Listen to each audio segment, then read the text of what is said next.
पद कुंज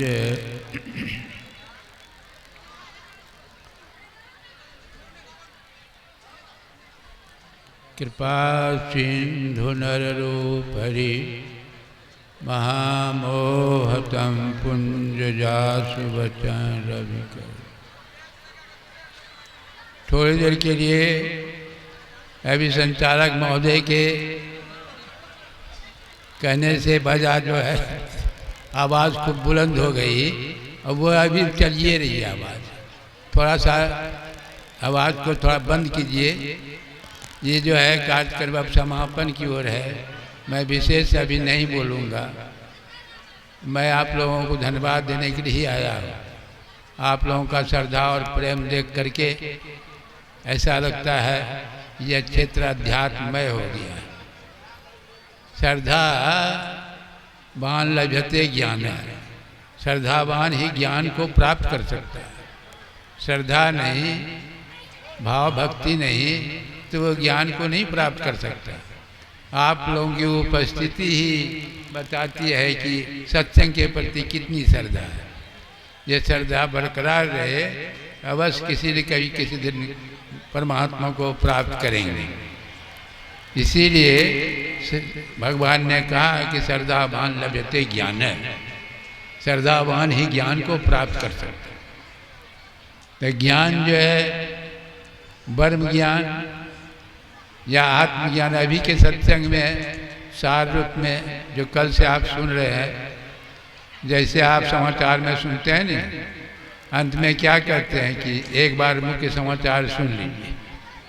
अब जो कल से आप सुन रहे हैं अंतिम में वह मुख्य समाचार के रूप में सुनाया जा रहा है।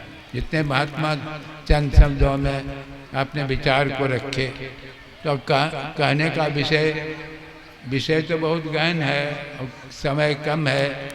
इसीलिए इतना ही जानिए कि किसी कर्म को करने के पहले यह जानना जरूरी है कि कर्म जो करते हैं क्यों करते हैं। जब तक नहीं जानेंगे तो कर्म करने का मन नहीं होगा। कोई खेती करता है, नौकरी करता है, कोई बारिश करता है, क्यों करता है?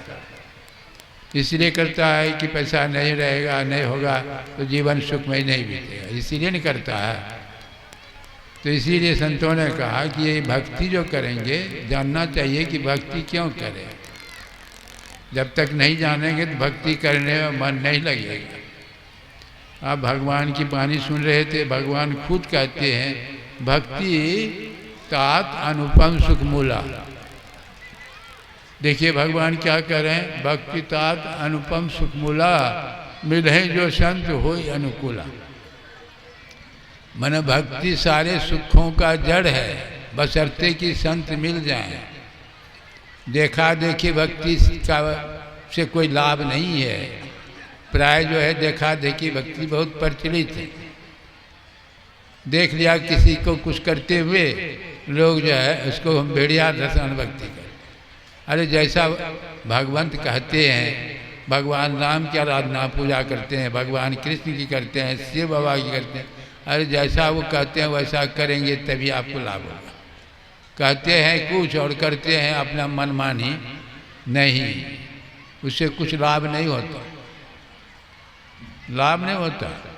भगवान शंकर और माँ पार्वती एक जगह बैठे हुए थे तो माँ पार्वती देखती है कि बहुत सारी देवियाँ जब आकाश मार्ग से जा रही थी तो पार्वती भगवान शंकर से पूछते हैं कि भगवान ये सब कहाँ जा रही है।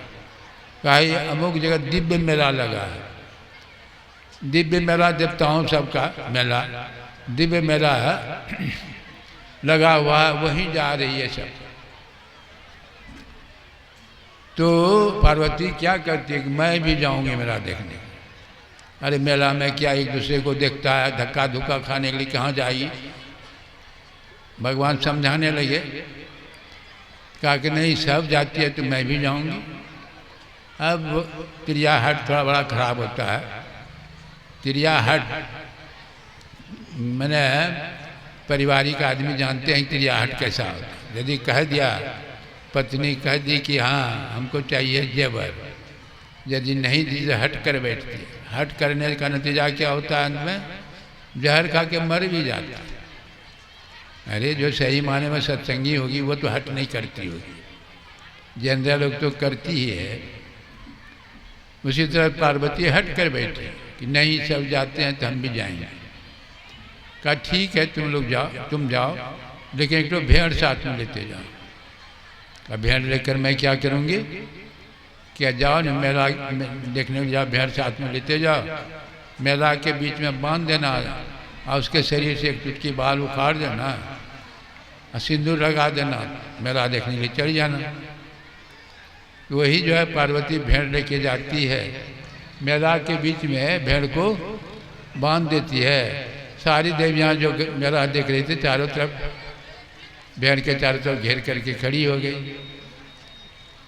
पार्वती करती क्या है? भेड़ के शरीर से एक चुटकी बाल उखाड़ ली और उसके बाद उस जगह सिंदूर लगा और चली गई मेला देखने।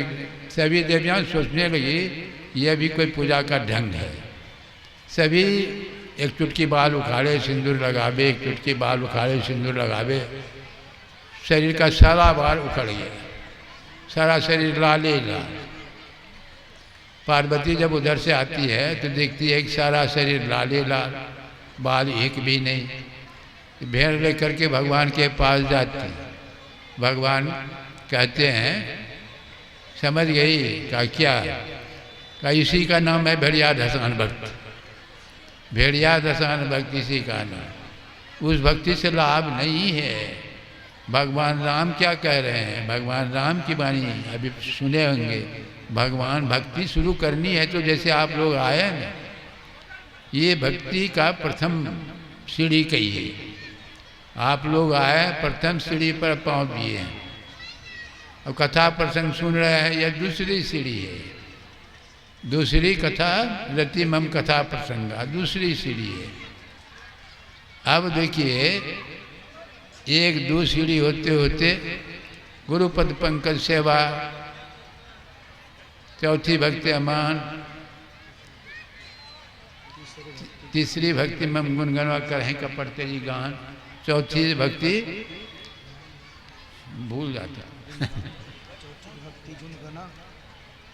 करें कपड़ता, चौथी भक्ति मम गुनगनवा करें कपड़ते जी गान, पांचम मंत्र जाप मम दृढ़। अरे यहाँ तक तो लोग आसानी से समझते हैं, आसानी से समझते।